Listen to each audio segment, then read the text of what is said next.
This is Friday Fight Night. It's Friday Fight Night. No, the thing that I find about Street Fighter, though, Street Fighter 2 was probably the pinnacle of Street Fighter fighting. Now, people would argue that 4 might be, considering it's been sort of an arcade one that people have been playing. But I disagree with that. I do genuinely think that 2 is still very hard to beat, if that makes sense. Yeah, and if I remember rightly, 2 was actually a programming glitch, wasn't it? That combos came about on that because of a bug in it that they accidentally left in. Yeah, mistake. I mean, which is fine. It isn't a bad thing. But yeah, as I say, it's one of those things. It's not for me. For me, 2 is hard to beat. I mean, I've played ones in between. I've played Alpha. I've played various iterations throughout, but for me, the Championship edition of Street Fighter 2 was probably the best. It was fastest, and it certainly had the right moves. And we all remember, I think, or certainly you'll remember as well, that the clip of that sort of ultimate turnaround, and that's not something that you necessarily see. I don't think with these new versions. No, I was always partial to the Alpha series myself, just because the art style. I'm a sucker for a good art style in a game. Now, I'll tell you what, though, one big bugbear I've got with this is the cost of the characters. Seriously, the season 1 characters are still 16 quid. And if you want the next season, including the Kuma and Co, it's going to cost you another 25 quid. I mean, seriously, that's big money. That's 40 quid just to have the latest characters. And although I don't mind entirely, I'm not going to put my hand in the pocket quite like with something else. Considering you've got other games out there like King of Fighters, which come with over 30 fighters default. Yeah. And even the ones when they do add the extra characters, you've only got a few. They're only a few pounds extra. They're not an awful lot. No, and the thing as well is with this, they said, "Oh, we're going to do it through DLC. We're not going to release a Super Street Fighter 5 and blah blah blah." But they still whack the same price tag on them. Yeah, absolutely. I'd almost rather just have an ultra version of this that was gone. that was going to be 20 quid and get everything. Yeah, absolutely. But it's a bit. This is Capcom, still Capcom's cash cow, to some extent. I mean, it really is the game that they use to sort of. I mean, they've got a wonderful following. The people like the Street Fighter series, but I mean, if I was that bothered, I probably would think about sort of buying the additional characters. But I just don't justify that in my head. I can't justify that, if that makes sense. It would cost you £40 for 8 additional characters. 8 additional characters. 8 additional characters. Yeah. 40 quid. That's a game. That's a brand new game. That's even several games, depending on Well, you could go and buy. You need to press options. However, you could go and buy Injustice 2 for that and get a full new game. Yeah. With however there must be 30 odd characters in that roster. I mean, I don't. As I say, I get it. I get DLC, and I know it's here to stay. But it's not. It doesn't have to be like this. I think this season pass thing. I'm actually seeing EA make a change with the Battlefront series.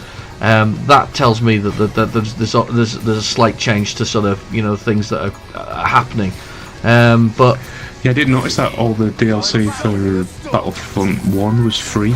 That's right. We just released a lot of it. Ego is that must piss people off who bought the season pass. Well, that's true, because I did have the season pass and it did piss me off. But when it came to the actual the fact that they're going to do it for Battlefront 2. There's still going to be things that are purchasable, basically, little microtransactions for getting little odds and sods, but the actual maps and the additional characters and things like that, they're all going to be free this time round. Now that's them following suit with Overwatch, basically. This is Blizzard's game. This is them following suit with that to do the whole thing. So nice. Yeah, it's. I mean, what pissed me off is, or what pissed me off, I see Shadow Mordor 2 has got microtransactions now to buy orcs if you can't be bothered to play the game. Yeah. And capturing the orcs yourself. It's like, here you guys. Yeah, I know what you mean.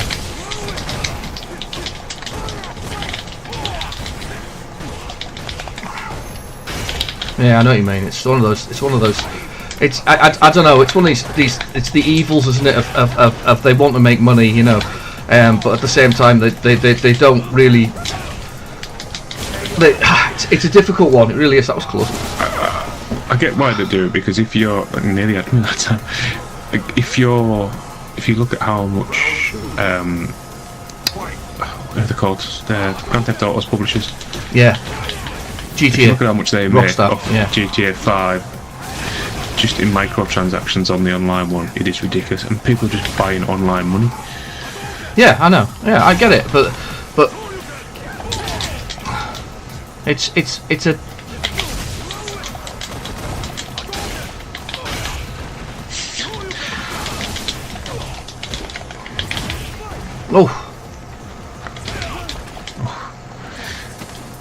I don't like this character. He's very flashy.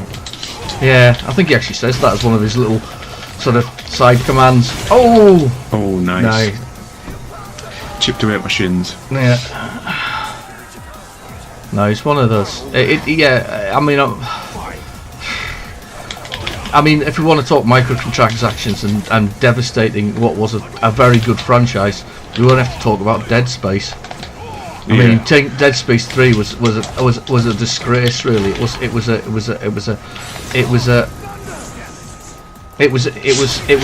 terrible.